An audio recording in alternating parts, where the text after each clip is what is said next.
Hi once again, welcome to The Real Talk, and as usual, Emmanuel Lama. And Dokas Magowa Lama. And we are glad to be in your space, TRT, where we get to have real conversations about life and specifically about marriage. I don't know if I should talk a little bit more about last time. Maybe you can pick it up from the F's we've been doing, and then we will continue. We'll introduce the next F. So thank you so much, Milaf. And we've been talking about the different conversations that every relationship, every marriage should be able to have in your relationship. We have talked about family, we have talked about fun, we have talked about faith. What role do these play in a relationship? And today we talk about another F, which is fellowship, the power of fellowship. So I just feel as if these, in as much as they can be easily viewed as being inconsequential, but they are the subtle principles that allow people to maneuver all these crises. Yeah. And this is where fellowship comes in, a space where you constantly spend time with the people, and then you continue rubbing off each other, even though most times it's not the intention to influence each other, but it ends up happening. But anyhow, yeah. So thank you so much. So we are basically looking at who are those people that surround you on a daily basis? Who are your friends? And when we are talking about your friends, we want you to just do an assessment, because I think it's John Maxwell who says you are a result of the 5 people that are close to you. I'm just paraphrasing. You find that we can define who Lama is, who Dokas is, based on the 5 friends that are so close to us. So you have to be able to say, the 5 people that are close to me, are they adding value? Are they influencing me? Are they challenging me? Are they teaching me? Or am I even adding value to them? So for us, we think that, and we believe, not just thinking, because what we usually share on The Real Talk are things we have experienced, are things we have gone through, are experiences we have suffered. Yeah. So for me, I think speaking to the people that surround us. Yeah, so like I said earlier, I think people that surround you have some measure of influence that they add towards your life. So I think the question, if you think of it, okay, who are the 5 closest friends that I do have? Then if you're talking about marriage, then the question you have to ask is, are they contributing towards the health of my marriage?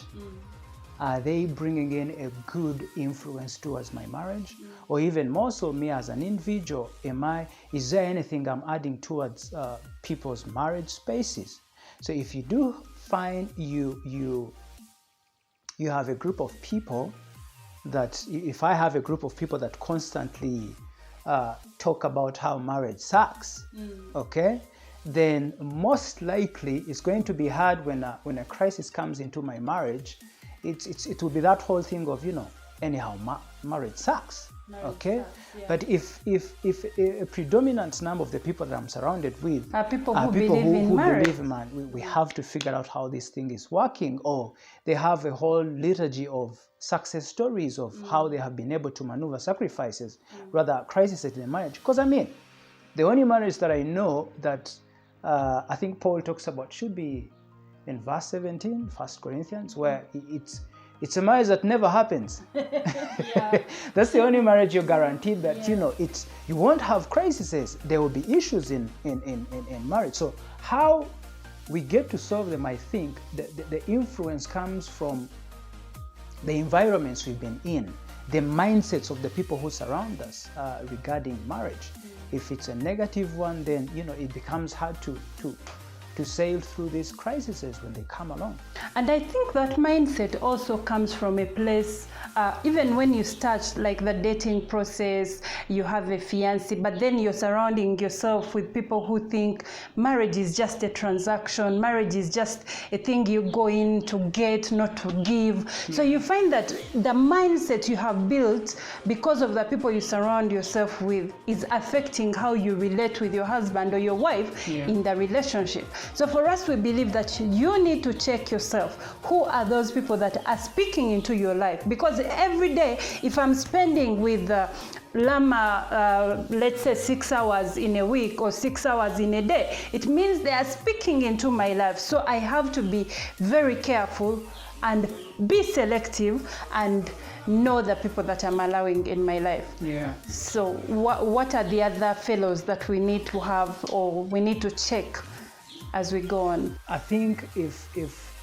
the whole point of this circle of friends who speak into your life and most probably into your marriage, if you're married or if you're dating, because either way, if it's going to, like you're saying, if it's going to end up into marriage, then it's built up. The mindset is built up. You don't wake up and say, this is what I'm going to think about marriage. Now I believe in marriage. Or this is it's a built up of, you know, all this information that we feed on, which then brings in, I think, to our second point of, okay, especially for us who are already in marriage, is our marriage getting better? Is it growing? Yeah. Is it growing? Can we look, I mean, we're going to look back at 10 years in our marriage. Oh, yeah. Can we honestly say we are more solid in marriage, we are more mature? And I'm not meaning about, have we kicked away crises in our marriage? But how do we handle them now? How do we handle differences? How do we handle crises? Are we more mature in regards to how we respond to crises in our marriage?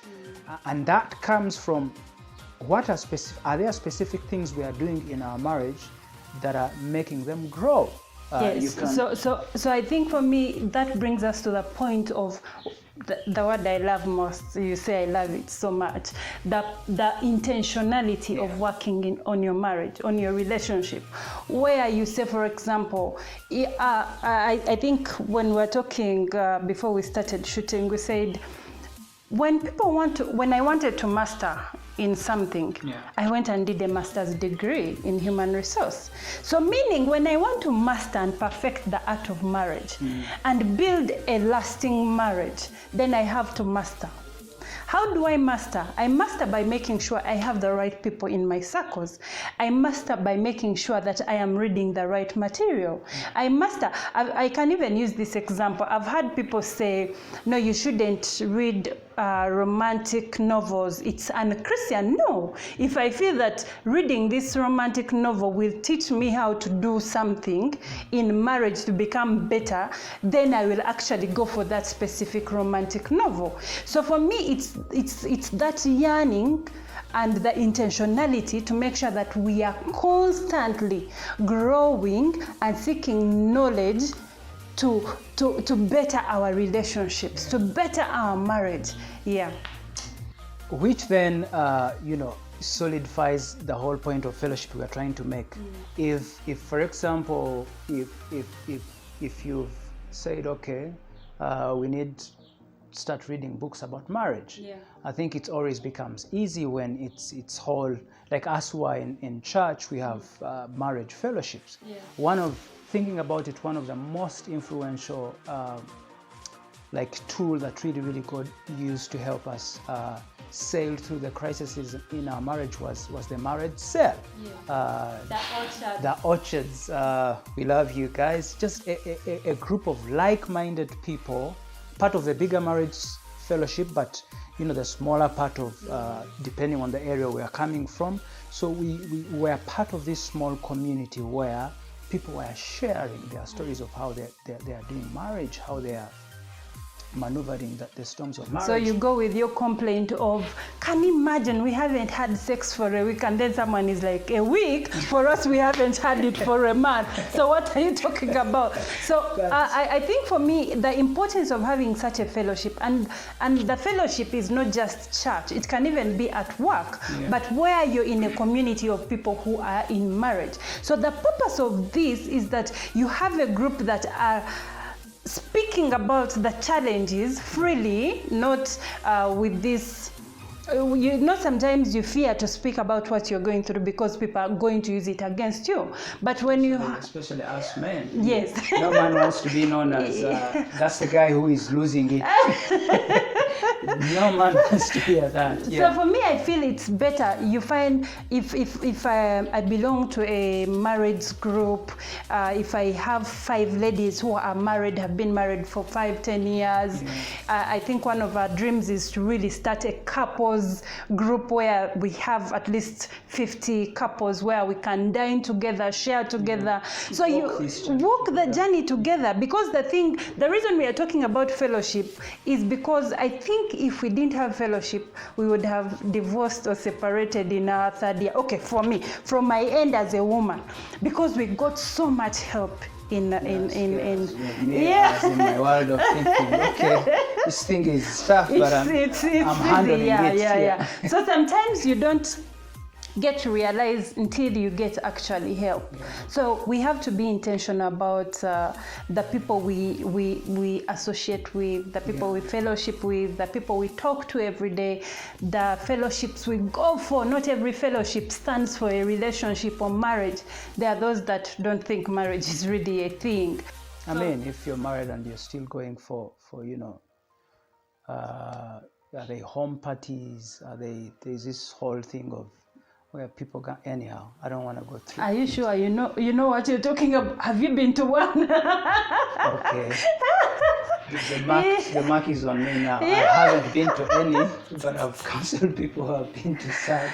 Okay, I think the other important thing that we talked about, and one of the things that has really been helpful, is looking at the people that are giving us counsel. Exactly. So it feeds into that. Yes. At any one point, you have to know that I look up to so and so.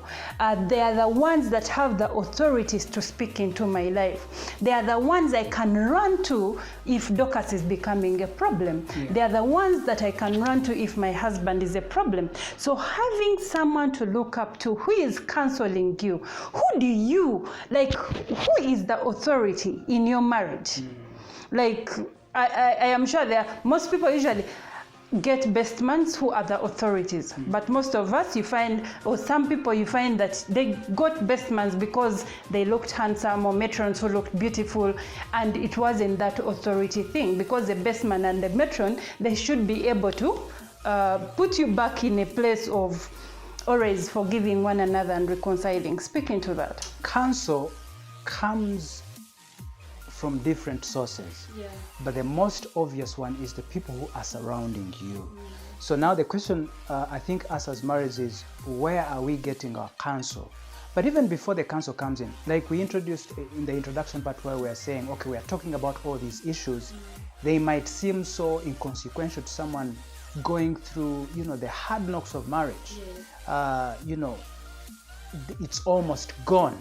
They are sleeping on different beds. That is, if they are still in the same houses. They are sleeping in different bedrooms. So we are here then talking about how to have sex. Fun. It doesn't make sense. Yeah, how to have fun. I mean, so, but it all brings us back to that recognition of accepting crises will come in marriage. But have we built spaces or people around us to help us maneuver the crises in our marriage? I think it's more simpler to maneuver, to go through something somebody else has gone through. And marriage can have its deep issues. If it's a loss of a child, if it's lack of a child even to begin with, or if it's multiple miscarriages. These are deep emotional issues. But the only guarantee that you do have to have good counsel is if already you've been in spaces of people, one, who are mature enough who you respect, who can speak into your life, and an authoritative figure in your marriage, but also a variety of people, most probably, who have gone through the issue you might encounter along the way. I don't want to paint it out as if marriage, it's a series of crises that you have to go through, but it's that whole real sense of... for me, it's life. Yeah. Because, and I think the one thing that really has to be clear for people is that marriage has different components. I think we were sharing yesterday, and we realized that marriage has components like children, finances, friends, family members, in-laws. So you find that you're in a marriage where your marriage is struggling, maybe financially. That does not brand marriage as a bad thing. So you find just because maybe your in-laws are so bad, you paint this picture of marriage is the worst thing that has happened to me. But then you forget that there are all these other good things that you have in a marriage. So for me, it's very important that once you understand that marriage is a component that has so many things, even the counsel you get, it will be in that specific thing. When you go to a counselor, you're not saying, my marriage is bad. No, there is that specific thing you're dealing with. And also that brings us to that point where when you're looking for growth, you don't grow in the areas where you're already good. You grow in the areas where you're lacking. If it's finances, as a couple, I think for me it would be good that you actually do what? Seek knowledge in finances. Which I mean, to me, realistically, that's part of what we have identified as the areas we are struggling in. But there's that realization that we need knowledge, we need mentorship, and we are doing something about it. But I don't want us to coin out counsel to be specifically around people. Counsel comes in different ways. Information, really. I think for me, counsel, my own definition of counsel would be timely, right information, which is easy to apply. So if even before the marriage, I wouldn't be shocked when someone who has been, for example, glued on soaps for 3 years, and then you are jumping into marriage, I wouldn't be shocked if you have a superficial idea of what marriage looks like. So for me, it's which for me it's also that consciousness of understanding that whatever I'm feeding in, whether it's on social media, whether it's on what I'm watching, it's giving me counsel. So the question is it will come to manifest? Yes, it will come to manifest. It's shaping a mindset. Okay, so if my only counsel is zero is the world, if my only counsel is social media, you've never really read a book about how to make your marriage better. You're not part of a group of people who are in this thing that we should press on, and then you're having a lot of this other information overload about something that is not really realistic. Of a man should buy me a car, like you look at a man as, like they say, an ATM. So you haven't gotten the point of when we get in a marriage, we are one, for better, for worse. So you find that there is a lot that you're missing out by not seeking information, knowledge, counsel, mentorship, growth in marriage, in a relationship. One of the books I would want to recommend to people who are starting in the relationship area is Relationship Goals by Todd Michael. It's one of the best books I've read, and it's so simple and it's so practical. I mean, this is a guy who has ruined it. He's as real as they come. It's not this mambo jumbo yala relationship. No, you read and give us theory. No, he tells the story and how his path really in as real as it gets. So for me, it's let's look for information. So depending on where someone is, I believe there are things that people can actually do to start the journey. Not to give up on relationships. there is nothing that is so painful that you get in a marriage and you divorce or separate after 2 years. Yes, people will have different reasons. Someone out there, you're saying that you do not know what I'm going through. No, you do not know what I've gone through.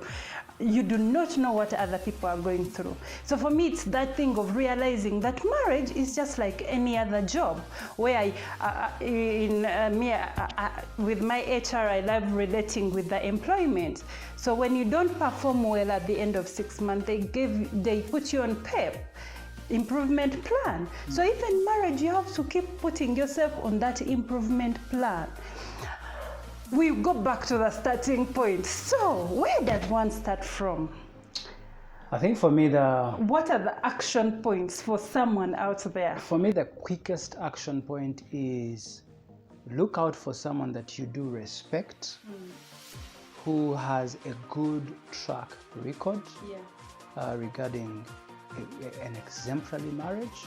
And that doesn't mean that they've not seen the worst moments in their marriage. It's just get into their spaces. If you find it superficial, jump out. But have that authoritative couple in your life that you do know you can always go to for counsel. It could be a relative, it could be your parent, it could be someone in your spaces that you can develop a bit more of relationship with to give good counsel to marriage. Then for me, another point would be part of a community, like-minded people. Choose to be in a space of people that periodically meet to share their marriage experiences. If you're in a church, join the marriage fellowship if you're married. If you're in a workplace, some of the workplaces have, a couples thing that they normally go for retreats, go for conferences. Go for conferences. Purpose to seek for knowledge, purpose to seek for information, to build that you have, because God doesn't make mistakes. God doesn't wake up and just take you to church and you have this nice wedding and then after 2 years he wants it done. No. So for us, we believe that we can do better. And in doing better, I want to challenge you. Revisit the list of your friends. If you find the 5 friends that you have that are so close to you, the first people you call every day are not people that challenge you. I remember one of the experiences, I had a friend. So one day we were discussing the challenges I had in marriage, and she said, Dorcas, I'm shocked you're still in marriage. I never called her back because that was already bad energy. It means if I continued relating with her, I would start getting ideas of why am I in this marriage? But then at the end of the day, marriage is just like life. No one has a perfect life where everything is straight. So thank you so much for being with us. Thank you so much for always coming back to TRT, T-Soul Hub. We appreciate you. Thank you for watching, and remember to hit the subscribe button. We love you. God bless you. See you next time.